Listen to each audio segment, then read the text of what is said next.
sauti kidogo. Habari za asubuhi. Kwa upande wetu sisi wachezaji tumejiandaa vizuri. Toka tumemaliza mechi ya kabingwa tumejiandaa vizuri. Na mimi katika mchezo wa kesho tutafanya vizuri. Tunaheshimu timu ya Mashujaa, ni timu nzuri na timu ambayo ina wachezaji wazuri ambao wengi tumecheza nao katika vilabu tofauti tofauti. Lakini sisi kama sisi Singida Black Stars kwa upande wa wachezaji tumejiandaa vizuri na mbinu za mwalimu ambazo ameziweka ziko vizuri kabisa. Natumaini kesho tutaenda kufanya kazi iliyokuwa nzuri. Sawa, maswali kwa mchezaji?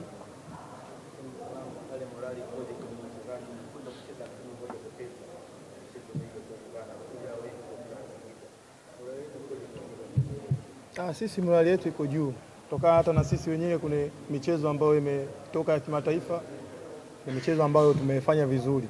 Kwa hiyo na sisi tuna morali iliyokuwa juu kama wao hawajapoteza na sisi hatujapoteza. Mchezo wa kwanza tumefanikiwa, tumepata matokeo. Naamini katika mchezo wa kesho pia tutapambana ili tupate matokeo. Masalanga amekwenda kukutana na mpinzani ambaye ana alama 4 kwenye ligi kuu ya NBC. Nafasi ya 3 kwenye msimamo wa ligi kuu ya NBC. Ninyi kama wachezaji mmeliona hii, mmeiona performance yao na mnazungumza nini labda kiujumla kuelekea mchezo huu? Kama awali nilivyosema kwamba timu yao ni nzuri, timu ambayo ina wachezaji wazuri wanapambana, lakini pia na sisi tuko vizuri kwa sababu tumetoka katika michezo mikubwa ambayo tulikuwa tumetumia nguvu kubwa, na pia katika mchezo wa kesho pia na sisi tutatumia nguvu kubwa ili mradi na sisi tupate matokeo ili tuweze kupata pointi. Swali la pili.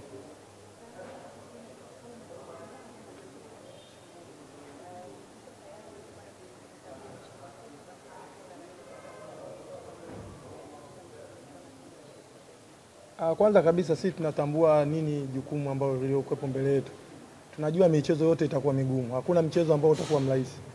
Kama awali nilivyosema kwamba tumetoka kucheza michezo migumu. Lazima tupambane.